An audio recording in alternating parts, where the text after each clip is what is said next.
Hello guys, my name is Rajat and today we'll be discussing about IUPAC nomenclature. Okay, so what is IUPAC nomenclature exactly? Why do we call it as IUPAC? IUPAC stands for International Union of Pure and Applied Chemistry.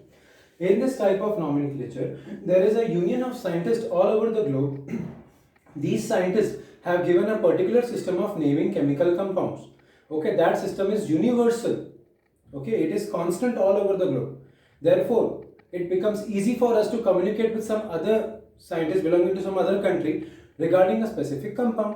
Okay, because then the compound here might be called something else in this country, in that country might be called something else, so that creates a confusion. Therefore, International Union of Pure and Applied Chemistry has given a set of rules according to which we can name a compound.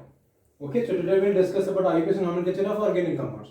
These are some rules I have modified a bit according to our convenience, and at the same time I am also going to explain you all it in such a way that we'll take an example of a compound, and according to that we'll be solving or we'll be seeing each and every rule and go on giving it name. Okay, these are the rules, not exact rules, but yes, these are I have modified in different way so that it is comfortable for you to understand. Not all the rules are included here. Okay, I repeat, they are not all rules included here, but yes, you will understand and you will be able to give name to general compounds after this video. Okay, so now let's consider a compound. I'm drawing just a compound.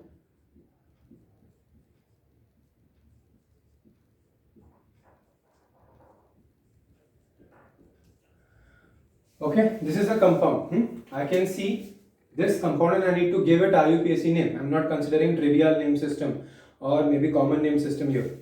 Okay, so now what does IUPAC nomenclature rule says? Let's see the first rule. Find out the longest carbon chain and count the number of carbons in it. Okay, so now what have we seen? We are seeing this compound. Let's see the longest carbon chain. Now see, many a times you must have heard that we need to find out the longest straight chain.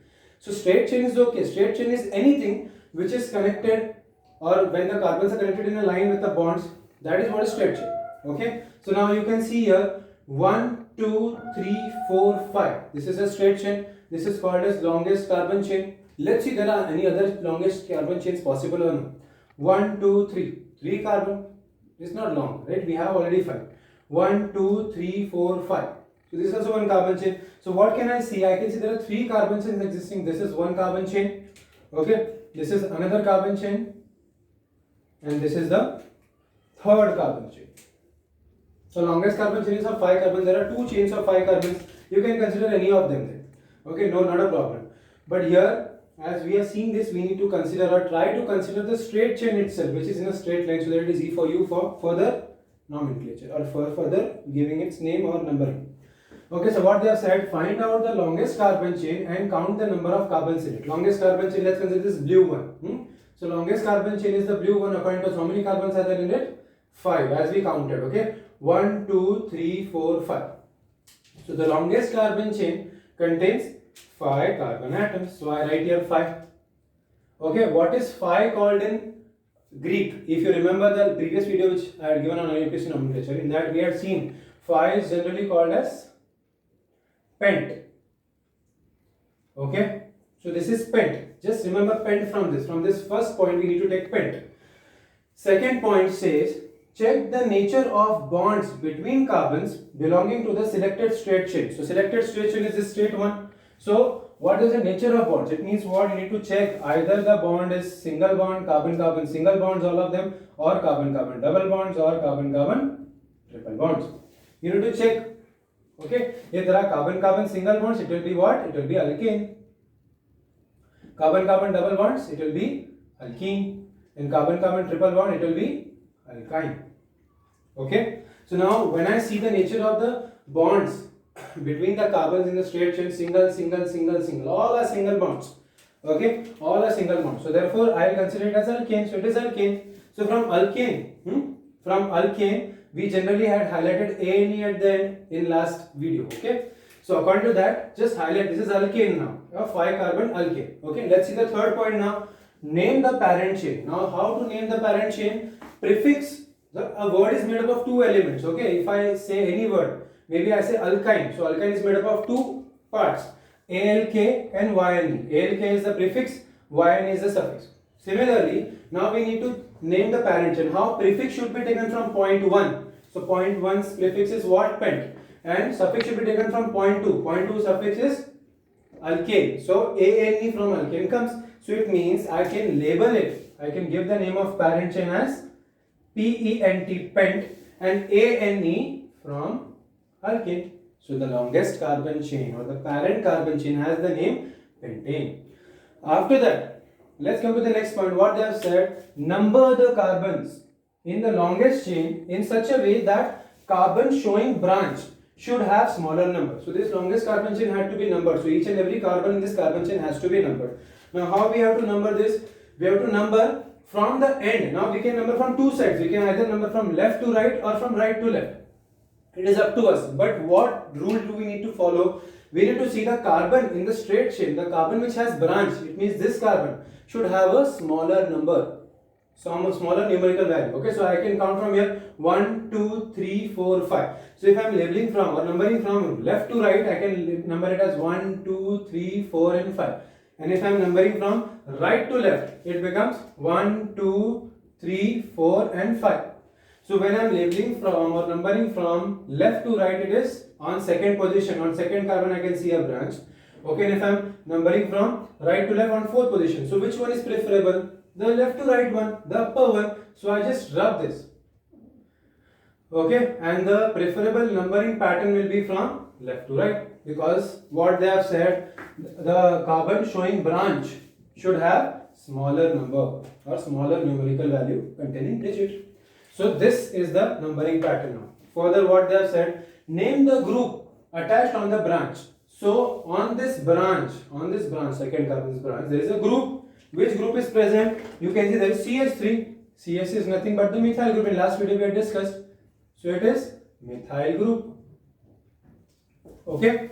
So methyl group. What they have said? Name the group attached on the branch. So we named it as methyl. Let's name it methyl. Okay. At the same time, they have also written that and write the number of carbon on which it's attached before name of the group. So this group is there before name of it. What will you write? Write the number of carbon on which the branch is present, on which the group is present. So here you can see on second is present. So I write 2. Yeah, and I just missed writing here. I mentioned here, but I missed writing here. So this is branch is present on the second carbon.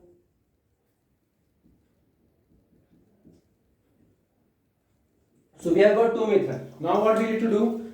Place the name derived in step 6. Sorry. My apologies. It's not step 6, it's step 5. Okay. So place the name derived in step 5. Means in this step, what name is derived? That should be placed before the parent chain name. So parent chain name is what?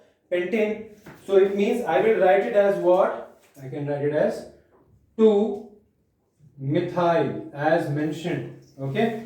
Further, I can see parent chain name. So that is what is pentane.